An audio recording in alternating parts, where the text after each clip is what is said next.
तेलंगाना प्रदेश के हैदराबाद की एक जगह लगती है रामनगर। यहाँ का रहने वाला एक व्यक्ति होता है जिसका नाम शेख नसरुद्दीन होता है। शेख नसरुद्दीन खुद, उसकी बीवी, उसके बेटे, उसके बेटे की बहुएं, बेटियां, बड़ी बहन, परिवार के बाकी सदस्य लगभग 18 जने होते हैं जो एक साथ सऊदी अरब में उम्रा करने के लिए प्लानिंग कर रहे थे। उनकी तारीख आ जाती है और तारीख थी 9 नवंबर 2025। ये पहुंच जाते हैं राजीव गांधी इंटरनेशनल एयरपोर्ट पर। जब 18 के 18 सदस्य एक साथ थे तभी नसीरुद्दीन ने, जो उन्हें एयरपोर्ट पर छोड़ने के लिए आए थे, उनसे कहते हैं कि एक ऐसा फोटो खींचो, उस फोटो में हमारे पूरे के पूरे परिवार के सदस्य आ जाएं। तभी गिनती की जाती है। जो गिनती की जाती है तो एक दो बच्चे ऐसे थे जो इधर उधर खेल रहे थे। तभी इन बच्चों को पकड़ के लेके आते हैं और कहते हैं कि बेटा एक फोटो कराना है, बस शांत खड़े रहो। जब इस तरह की बात थी, कुछ बच्चों को बैग पे बिठाया जाता है, कोई इधर उधर खड़े हो जाते हैं। और ये एक फ्रेम में फोटो बनाने के लिए फोटोग्राफर को काफी मशक्कत करनी पड़ती है, मेहनत करनी पड़ती है। मेहनत इसलिए करनी पड़ रही थी क्योंकि उनके सामने से कोई भी आगे से निकल जाया करता था, समझ नहीं पा रहे थे कि फोटो खिंच रहा है। आखिरकार ये फोटो तो खिंच जाता है, मोबाइल में कैद भी हो जाता है। और ये कोई नहीं जानता था कि 18 सदस्यों का एक साथ जो फोटो खिंचा था सऊदी अरब में उम्राह करने से पहले, ये उनकी जिंदगी का आखिरी फोटो हो सकता है। क्योंकि जैसे ही वो सऊदी अरब में जाते हैं वहां पे एक हादसा होता है और उस हादसे में 18 के 18 सदस्य मर जाते हैं। और जैसे ही उनके मरने की खबर इंडिया में पहुंचती है, न केवल उनकी बल्कि उनके साथ बाकी और जो लोग गए होते 42 से 43, तब यहाँ के लोगों की सोचकर भी रूह कांप जाती है कि आखिरकार उनके साथ ऐसा क्या हुआ। आज की इस कहानी के माध्यम से यही जानने और समझने की कोशिश करते हैं कि वो उमराह पर जो गए थे, आखिरकार उनके साथ ऐसा क्या हुआ जो सबके सब एक साथ 43 लोग मारे जाते हैं। आदाब, नमस्कार, सत श्री अकाल। मैं उस्मान सैफी। आज की जो सच्ची घटना मैं आपको सुनाने जा रहा हूं, ये सच्ची घटना है 16 नवंबर 2025 की शाम लगभग 4 बजे के आसपास का वक्त रहा होगा। सऊदी अरब के मक्का शहर से एक एयर कंडीशनर बस, जो कि मदीना जाने के लिए तैयार खड़ी हुई थी। इसमें जो बस के 3 स्टाफ बताए जाते हैं और बाकी मौके पर इसमें जो भारत के रहने वाले थे, वो भी हैदराबाद शहर के 44 लोग थे जो कि उम्राह करने के लिए आए थे। इन्होंने लगभग एक सप्ताह के आसपास मक्का में बिताया और यहां बिताने के बाद अब अगला पड़ाव इनका था मदीना में जाने का। वहां पर जाकर ये जियारत करने वाले थे। जैसे लगभग 450 किलोमीटर का सफर था, उस सफर को तय करने के लिए ये बस में बैठे। कुछ सदस्य ऐसे थे जो जल्दी ही आराम से सो गए, कुछ क्योंकि उसमें महिलाएं भी थीं, बच्चे भी ज्यादा संख्या थी, पुरुष भी थे, जो जिन्हें लग रहा था कि पूरे दिन के थके हुए हैं, वो आराम से बस में जाकर सो जाते हैं। कुछ ऐसे थे जो जग रहे थे। इसी में से एक सदस्य ऐसा भी था जिसका नाम मोहम्मद अब्दुल शोएब होता है, जो कि ड्राइवर के एकदम बिल्कुल पास में बैठा होता। ये अब जो समय हो गया था वो इंडिया के समय के अनुसार लगभग 1:30 बजे के आसपास का समय था। ये बताया जाता है कि भारत का और सऊदी अरब के समय में लगभग 2.5 या 3 घंटे के आसपास का अंतराल रहा था। 17 नवंबर 2025 की रात लगभग 1:30 बजे के आसपास भारतीय समय अनुसार मदीना से पहली एक जगह लगती है मुफरी हाट। मुफरी हाट में जैसे ये बस पहुंचती है, ड्राइवर और वो लड़का आराम से बातचीत कर रहे थे और बातचीत करने के दौरान ही उस लड़के ने कहा कि देखो सामने एक वाहन आ रहा है, जरा देख कर। इससे पहले कि उस वाहन को देखा जाता, इससे पहले कि उससे बचने की कोशिश की जाती, क्योंकि गाड़ी की जो रफ्तार थी, बस की रफ्तार भी बहुत ज़्यादा तेज थी, सामने से जो वाहन आ रहा है उसकी भी रफ्तार तेज थी, अंधेरा था, इसलिए वो दिख भी नहीं रहा है ठीक से कि वाहन क्या है क्या नहीं है। उसकी भी लाइट जल रही थी, इधर से भी लाइट जल रही थी। आखिरकार ड्राइवर इससे पहले कुछ समझ पाता, उस गाड़ी को रोकने की उसने तमाम कोशिशें की, तमाम प्रयास किए, लेकिन ये जोरदार धमाका होता है, टक्कर लगती है। और जैसे ही टक्कर लगती है तो एक धमाका होता है। धमाका इतनी तेज होता है कि आग लगने लगती है।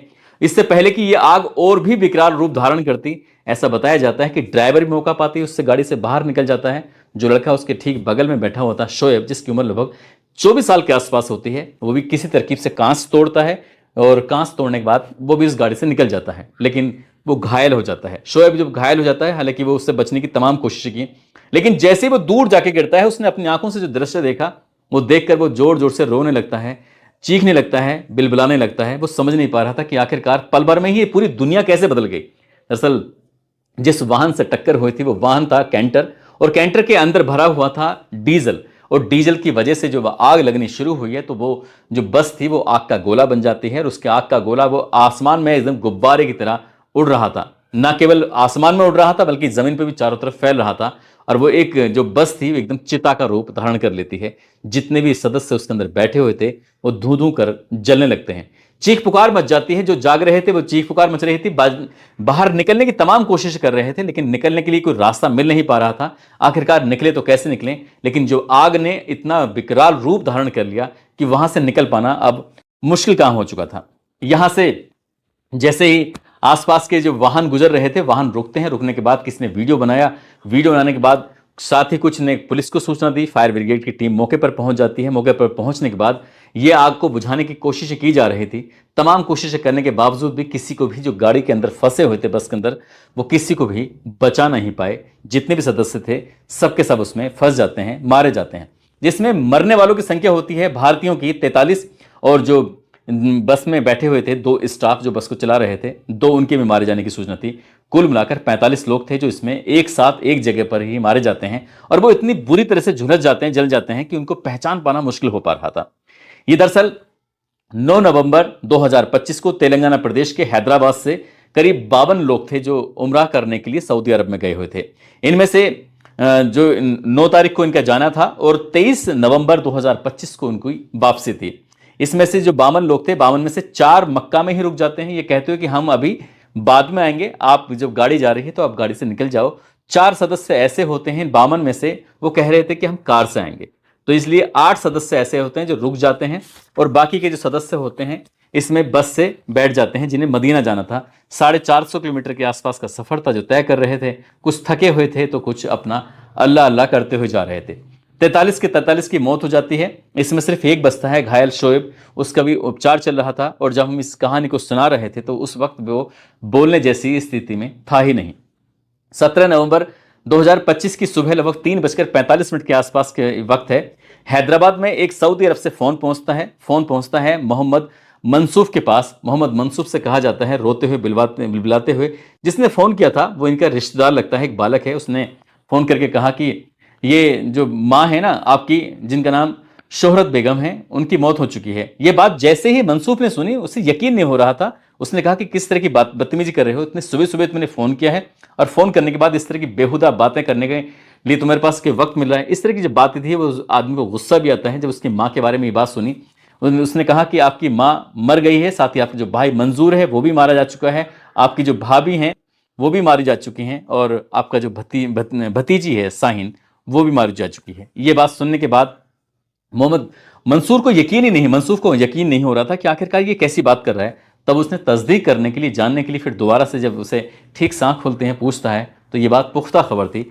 तब तक दिन भर में ये वीडियो जो थी, जो रात में बनाई गई थी आग लगते हुए, ये सोशल मीडिया पर वायरल हो जाती है, और ये वायरल होती है खासकर इंडिया में जैसे वायरल होती है, उसके बाद भारत के प्रधानमंत्री, चाहे नरेंद्र मोदी हो, उपराष्ट्रपति हो, या रक्षा मंत्री हो, या विदेश मंत्री हो, या फिर तेलंगाना प्रदेश के मुख्यमंत्री हो, हर एक किसी को आकर एक बयान देना पड़ता है, इस घटना पर संवेदना प्रकट करनी पड़ती है, और फिर पल पल की जानकारी ले रहे थे कि अब वहां पर क्या चल रहा है, क्या नहीं चल रहा है, कौन ठीक है, कौन नहीं है।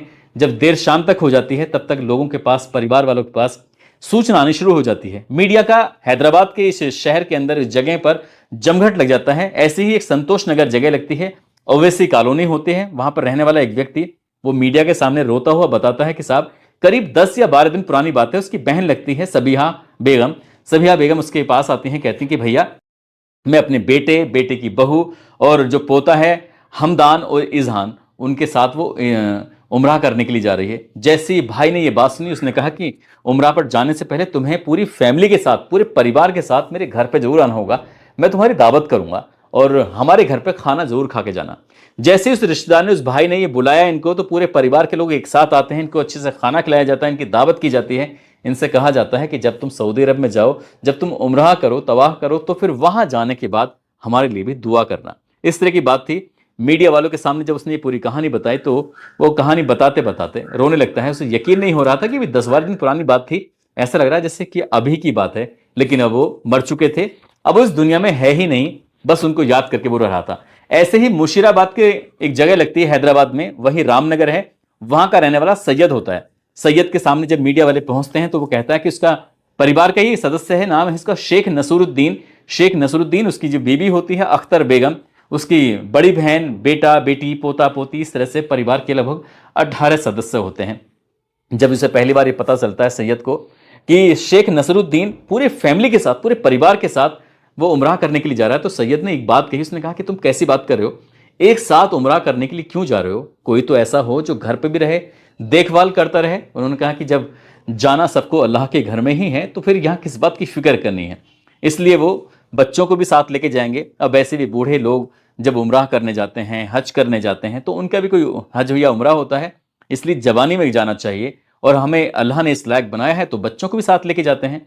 वो परिवार के 18 सदस्यों को ये जा रहा था उम्राह कराने के लिए। एयरपोर्ट पर एक साथ उनका फोटो भी खिंचा हुआ था, और जब ये फोटो सोशल मीडिया पर वायरल हो रहा था तो लोगों को यकीन नहीं हो रहा था कि परिवार के 18 सदस्यों की एक साथ ही मौत हो जाती है। ऐसे ही एक पुराना जो शहर है उसमें मल्ली पाले बाजार घाट लगता है एक जगह, वहां बताया जाता है कि परिवार के लगभग एक ही परिवार के 16 सदस्य होते हैं, जिसमें भतीजा भतीजी माँ बाप इस तरह के लगभग 16 सदस्य वो भी उम्राह करने के लिए गए थे। कुल मिलाकर 43 ऐसे सदस्य होते हैं जिनकी उस बस में मौत हो जाती है। उनकी मौत की खबर जब सुनी जाती है, परिवार के लोग बार बार एक ही बात कर रहे थे कि हमें उन्हें देखना है, हमें उनसे मिलना है, उनकी जो डेड बॉडी है उनको इंडिया में लाया जाए ताकि हम उनका परिवार के या रिश्तेदारों के साथ मिलकर उनका सुपुर्द खाक कर सकें। लेकिन जब इंडिया की गवर्नमेंट ने और वहां की गवर्नमेंट ने आपस में बातचीत करना शुरू किया है तो पता चलता है कि वो जो आग लगी थी, आग में उनके शव बहुत बड़ी मात्रा में जल जाते हैं, उनको पहचान कर पाना भी बहुत ज़्यादा मुश्किल हो जाता है। हालांकि उनका ऑफिशियल रिकॉर्ड था, उसके हिसाब से उन्होंने कहा कि इनको इंडिया भेजना मुश्किल है, इसलिए इनका सुपुर्द खाक सऊदी अरब में ही होगा। और जो परिवार के सदस्य यहाँ आना चाहते हैं सऊदी अरब में, तो इसलिए दो दो सदस्यों को आने की अनुमति भी है ताकि वो इनके सुपुर्द खाक में शामिल हो सकें। अब जैसी बात बताई जाती है, साथ ही आगे चल के ये भी बताया जाता है कि उन्हें मुआवजे की भी घोषणा कर दी जाती है। मुआवजा कितना है कितना नहीं है तो खैर बात की बात है, लेकिन जब ये मौत की खबर, जब ये उम्राह पर गए हुए लोगों के बारे में पता चलता है, सोशल मीडिया पर यह खबर तैर रही थी, वायरल हो रही थी, तो लोगों को यकीन नहीं हो रहा था कि इतने अच्छे काम से वो गए, उनके साथ इतना बड़ा हादसा वहां पर हो गया है। दोस्तों, इस पूरे घटनाक्रम को सुनाने का उद्देश्य किसी को परेशान करना नहीं है, किसी का दिल दुखाना नहीं है, बल्कि आपको जागरूक करना है, आपको सचेत करना है। साथ ही ड्राइवर के बारे में कई जगह तो ऐसी बताया गया था कि ड्राइवर भी अपनी उस शोएब की तरह जान बचाकर भाग जाता है, कूद जाता है, लेकिन कई जगह ऐसा था कि उसका कहीं जिक्र नहीं था। हालांकि गाड़ी के अंदर बैठे हुए दो स्टाफ वाले होते हैं, उनमें दो की मौत के बारे में जानकारी थी। इस बात की पुष्टि नहीं हो पाई कि ड्राइवर भी उस शोएब की तरह बाहर निकल जाता है या नहीं निकलता है। दोस्तों, जाते जाते ये रोहतक के रहने वाले मनोज शर्मा हैं, साथ ही पुणे से हैं रिद्धि और सिद्धि, ये जुड़वा हैं, जुड़वा बहनें। आज इनका भी जन्मदिन है, इनको जन्मदिन की ढेरों सारी शुभकामनाएं, बहुत बहुत मुबारकबाद।